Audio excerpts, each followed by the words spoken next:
y'all, it's your girl Samaya Evans. I make faith-based content here on YouTube. I am a faith-based speaker, and I also make content over on Instagram, Facebook, and TikTok at Samaya Evans. Go ahead and check me out over there on those platforms. But today we're gonna go ahead and jump right into our video. So I made a video a few months ago about how to get out of depression. The reason being is because most people do not know that depression is actually a spirit that you can pray and fast out. Now, by any means, am I telling you no, don't go to the doctor, don't take your medication? I'm not saying don't do any of those things. However, I am saying that I personally have went to the doctor and they tried to prescribe me medication for depression, and I ended up declining. After I declined, I just kept having this urge to fast. Now, let's go ahead and back up just a little bit, because there are actually 8 steps to what I did to actually get rid of the spirit of heaviness. When you go to that Bible, it's called the spirit of heaviness, right? A little backstory about me: I actually was a depressed child. So I was very depressed for many years at a time. It was one of those things where it was very silent. Not many people noticed. My dad would get this check in his spirit: hey, are you depressed? Things of that nature. But for the most part, everybody else pretty much overlooked it, right? And one of the reasons why I was very depressed as a child is because I experienced child-on-child molestation by an older cousin of mine. I've since then forgiven him because he's a child himself. Even if he wasn't a child, forgiveness is for yourself. I know this sounds so cliche, and I know it sounds like, why would I forgive this person who caused me so much pain and grief and sorrow over years, over decades? I understand how you're feeling, because I was like, when I see this person, the first thing that I thought in my head was, next time I see this person, when I get older, I'm going to slap the dog out of him. That's what I said to myself, and I always said that to myself. Years later, my grandmother ended up passing away, and that's kind of a whole nother story of its own, but she ended up passing away, and I seen him at her funeral, and we all had to hold hands in a circle. Guess who I ended up having to stand next to and hold hands with after my grandmother's funeral? My cousin. And when I saw him, it's like he was spooked a little bit, and I can tell that he had been grieving, but that's neither here nor there. Even if he wasn't grieving, even if he wasn't a child, even if he wasn't full of sorrow for what he did to me and what happened to him, because a child just doesn't do something like that to other children or to anybody for that nature, unless it happened to them. That right there is something that's learned. Something had to happen to him. But anywho, I ended up forgiving him because forgiveness is for yourself. And I'm gonna tell you right now, I didn't forgive him till years later, y'all. Years later. Even after that moment, eventually I did forgive, and I've forgiven everybody since then who I felt like has wronged me, right? Because it literally releases them out of your body, out of your bones, out of your mind, out of your heart. You have to understand, a lot of times you're going through what you're going through is because you have not forgiven that person, right? And it's like, oh my gosh, this wasn't even on my note today. So I know somebody needed to hear that. You have to forgive somebody in order to really just relieve yourself of whatever you're experiencing. Now, I know that person has caused you that pain and has caused you that hurt. You're gonna hear my child in the background. I done told him to shush so many times, baby. It is what it is. He's 2. But you have to really let go so that way you can be freed up. So one of the first things that I did, because like I said, I did 8 steps, and we're gonna get into it. The first thing that I did was pray. The reason why I prayed is because, fast forward, I ended up getting pregnant at 21. I had my firstborn at 22, and I experienced terrible postpartum depression. Now, with terrible postpartum depression, y'all, people overlook that as well. When I tell y'all, the depression, postpartum depression is no joke. I thought being depressed as a child was bad. No, being depressed as a new mother, oh brother. And it got so bad to the point where I was just like, God, I don't know if I even want to stay on this earth. I don't even know if I want to live. That's what I was telling God at that moment. Not now, in Jesus' name. Thank you, Jesus, okay? But I remember just saying, God, you can just take me out of my misery. But then I thought about it, and I said, God, wait, I don't want my child being raised by the same exact people who I had to heal from, who I'm having to heal from. It's what I was saying in that moment. I didn't want my daughter being raised by those people. I love my family. I love my kid's dad. I love his family, right? Because God said we should love, right? Now, sometimes do I always like them? Absolutely not. No, I don't. Heck no. Okay? But I didn't want my child being raised by I just didn't, because I'm just like, nobody is putting in the work. Nobody is, like, people call themselves Christians and people pray, but you're not really putting in the work to really break these generational curses. Like, so anywho, I just prayed and I said, God, like, I obviously can't leave because I got a daughter who I don't want her being raised by people who I've had to heal from. And I said, God, this is the prayer, y'all. This is the prayer. God, if you're real, give me faith the size of a mustard seed. When I tell you, I did not realize at that very moment that that prayer would change the trajectory of my entire life. It would change how I pray. It would change my faith. It would increase my faith. It would change the way I view things. It would change how I forgive people. It would change how I see people. That right there was, that prayer simply unlocked so many doors. That's why I said it's so important to pray. Number one, pray. And if you are, like I said, you're probably maybe feeling like how I was feeling. You may be feeling low on faith, or you might not believe in God at all. So what's the what can it do? Like, it can't hurt you if to pray this prayer. Like, if you're already at rock bottom and you're feeling like you have nothing else to lose, you need to be praying, God, if you're real, give me faith the size of a mustard seed.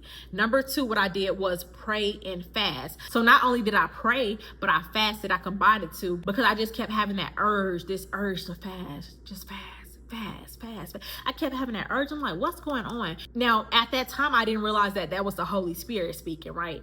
I just kept having that urge. I'm like, okay, let me just fast. So I ended up fasting because, like I said, I had this urge to do so, and I did not do the fast correctly. I didn't do it right at all. But it's the fact that, okay, I did it with good intentions. You see what I'm saying? I did it with the intentions of, God, I can't do it no more.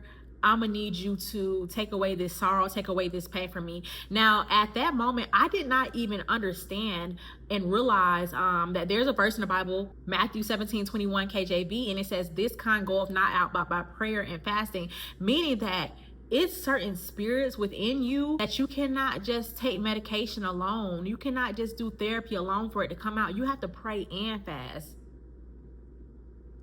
You see what I'm saying? So I end up doing that, and like I said, I didn't do it correctly, but God did show me mercy. That's one thing like about it. If you are going to God with good intentions and a good heart, and you are sincere, God will see that.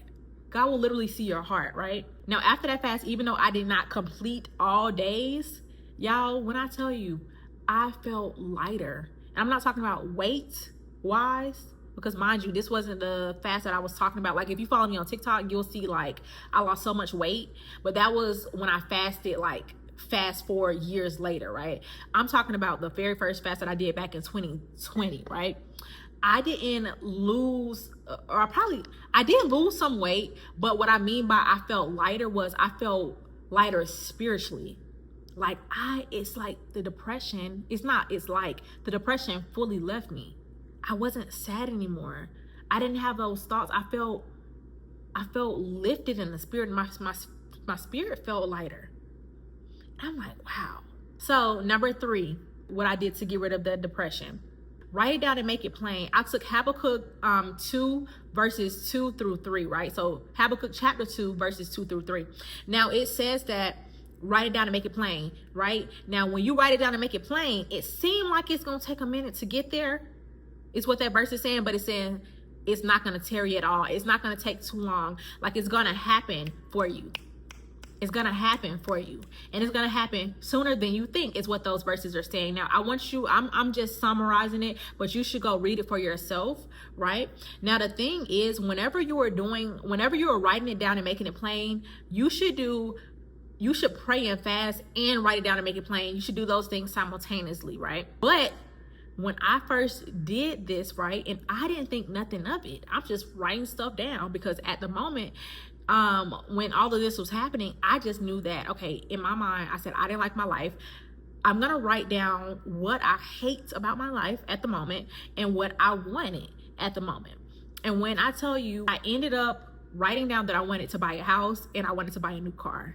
I wrote down a whole bunch of other stuff, but I remember those two things vividly. So my old best friend, he came over the house, right?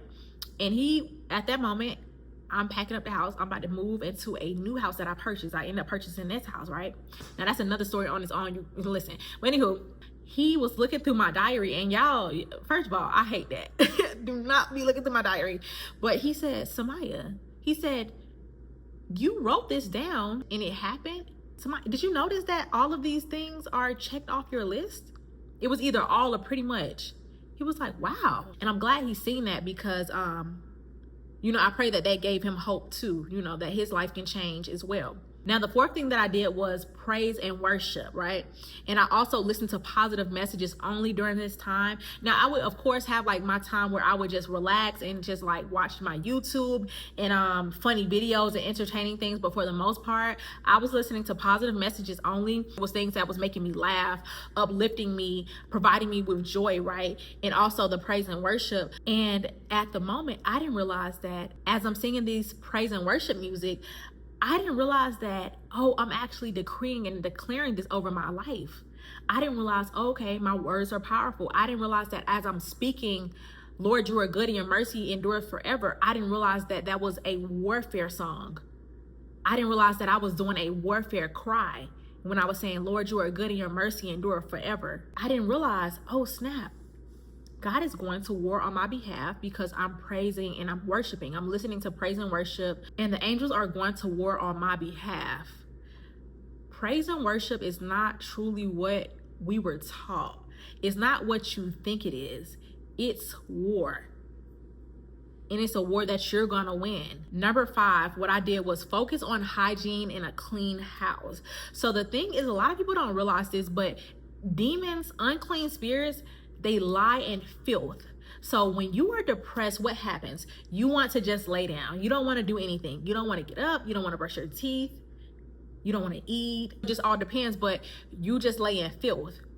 Your room is unclean. You probably got water bottles everywhere, all on your bed, clothes everywhere, tub dirty, you know?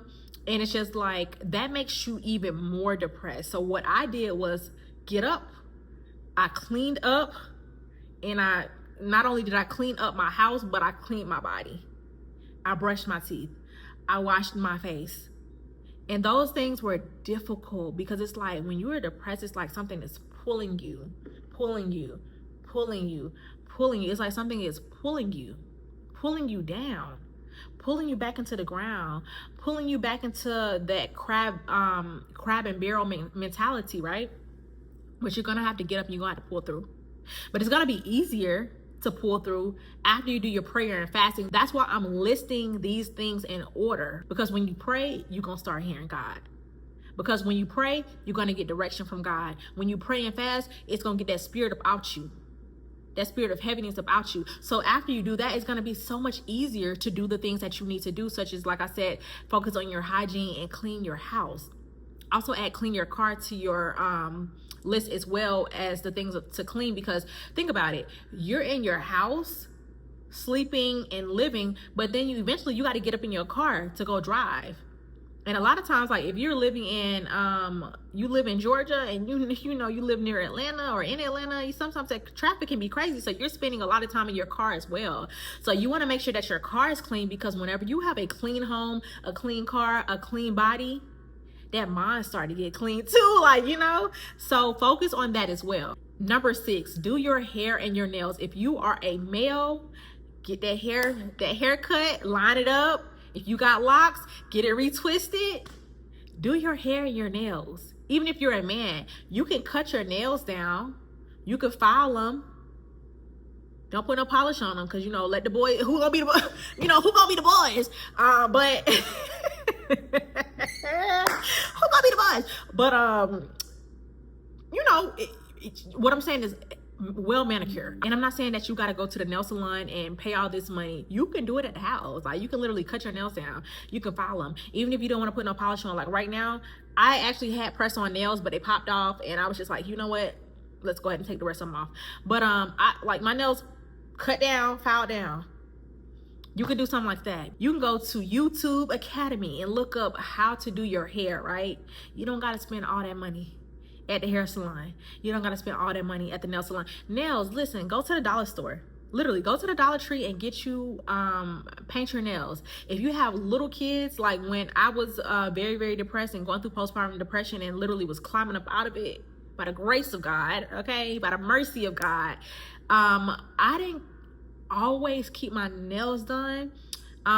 Even though I could have went to go, you know, like I said, go to the Dollar Tree and get some nail polish, but at the same time, like when you have little kids, I get it. You don't want to wear no long nails, and when you paint your nails with regular polish, you got to sit there and let it dry. So that's why I said, you know, you don't have to polish them, but when you do polish them, it do, you know, I'm just saying it bring out a whole new level in you. That's why I love, and I always tell y'all, paint your nails, okay? When you do your hair or after you get it done, even if you don't do it yourself, it puts you in a whole different headspace. It got you walking different. I don't know about y'all, but I recently cut my little bob. I cut my hair.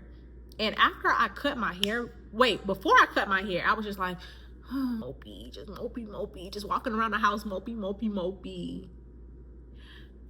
After I cut my hair, I was walking around the house like this. Every mirror I'm passing by, I'm like, okay, period. You are going to feel so much better.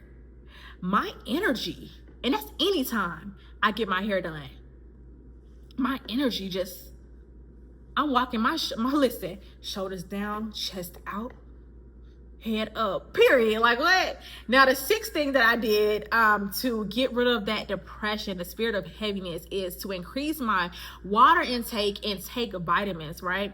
So the thing is, the spirit of heaviness is very real. However, the physical aspects are as well. They're real too.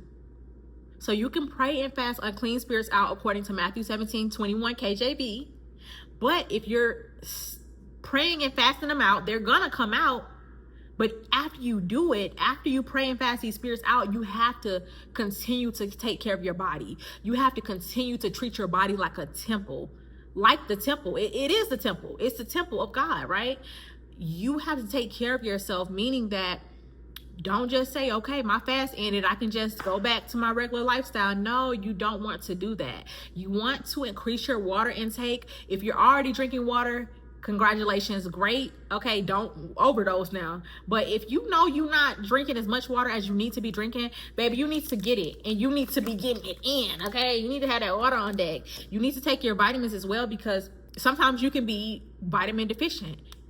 And your body, when you're vitamin deficient, your body can start to malfunction. So yes, depression is the spirit of heaviness, right? That you have to pray and fast out. But even if you have prayed and fasted it out, sometimes you can still find yourself like, dang, what's going on? Now that also could be an indicator that you need to pray and fast again, because I've had to pray and fast multiple times so that way I can shake the stronghold off me, right? I'm not saying that don't do it again. Keep at it until you get your answer prayer, right? But I'm also saying take your vitamins too, okay? So that way you can still continue to treat your body like the temple of God, okay? Now the last thing that I did was to pick 2 hobbies at least, okay? Now you don't want to do too many things at one time, because I said 2, but hold on. If you are the type of person that's like, dang, you giving me this whole list of things, this is overwhelming. Just do one hobby. So I'll say 1 to 2 hobbies. Pick 1 to 2, right? Now, the first hobby, if you're only gonna do one hobby, make sure it's something physical. Make sure it's something that causes you to have to move your body. What I did back in 2020 when I was going through postpartum depression real bad, I took up pole fitness classes, y'all. When I tell you, I would go there and be like, I just felt lighter. Like I said, lighter in the spirit, like lighter in my body, lighter in my mind and my soul. I just felt lighter. After I left there, I would drive home, have my music blasting, and I would notice that I was in a much, much, much better mood, y'all. Moving your body literally can make you feel better. It can. This is why it's important that we exercise. This is why it's important, if you don't even go to pole fitness, find you something that you can do. You can go to the gym. I know that when I was going to the gym faithfully, man, oh my, it's like I was happier.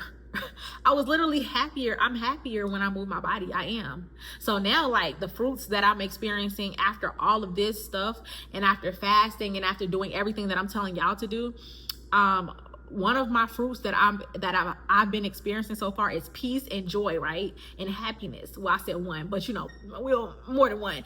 I've been experiencing these things, and just imagine if after you pray and you fast, you feel those things as well, but then you add movement, add movement, add movement, add movement to your schedule and your routine. Just imagine how much happier you're gonna feel. Okay, now if you're gonna do two hobbies, the second hobby that you need to be doing is something that is something that you can sit down and relax and do. So you have your hobby one, that you're moving your body, right? And your hobby two, something that causes you to sit down and be creative, or even just something that causes you to sit down and just relax and think. So this can be something such as reading a book, but for me specifically, what I would do is create YouTube videos. The second thing, another thing that you could do, I love pottery. I love painting, something that causes you to sit down and just relax, right? You can write poetry. I love writing poetry as well. Something that allows your mind to be like, So you have your upbeat hobby, and then you have your relaxing hobby. So those are the 8 steps that I did personally to overcome the spirit of heaviness, what the world calls depression, right? Now again, let's go over it real quick. Number 1, pray. Number 2, you're gonna pray and fast. Number 3, you're gonna write it down and make it plain, but you're gonna write it down and make it plain and pray and fast, okay? But that is still step number 3. Number 4, you're gonna listen to praise and worship music, and you're also gonna be making sure that you're listening to positive messages and sermons as well. Number 5, focus on your hygiene. Focus on cleanliness. Clean your house, clean your car, clean everything. Number 6, do your hair and your nails. Men, that includes you. Get your hair cut, get your hair retwisted, cut and file your nails down. Number 7, increase your water intake and also take your vitamins. And last but not least, number 8, pick 1 to 2 hobbies. That's it for today's video. Thank y'all so much for watching this video. If you are interested in more faith-based content, go ahead and subscribe here to my YouTube channel at Samaya Evans. Also, comment down below if you're gonna try the 8 steps, y'all. I'm trying to tell y'all, it works. This is not no, oh yeah, it might work. No, it's going to work, y'all. You have to also be in that mindset and have the faith that it will work out for you, y'all. I'm a living, walking, breathing testimony. I come on here to share my story and share the things that I've been through, because I want you to understand that, dang, if somebody can testify that they went through the same things that I am currently going through right now, I know I can get through it. That's what you need to be putting in your head. That's what your perspective needs to be. Okay, I understand that you feel deep down in the dumps right now, but no more. Positive, have a positive outlook, y'all. You will win. Also, do not forget to follow me on my other social media pages, my Instagram, my Facebook, and my TikTok at Samaya Evans. The Y is before the I. Make sure you spell it right so that way you can actually find me. But that is it for today's video. I will see y'all next time.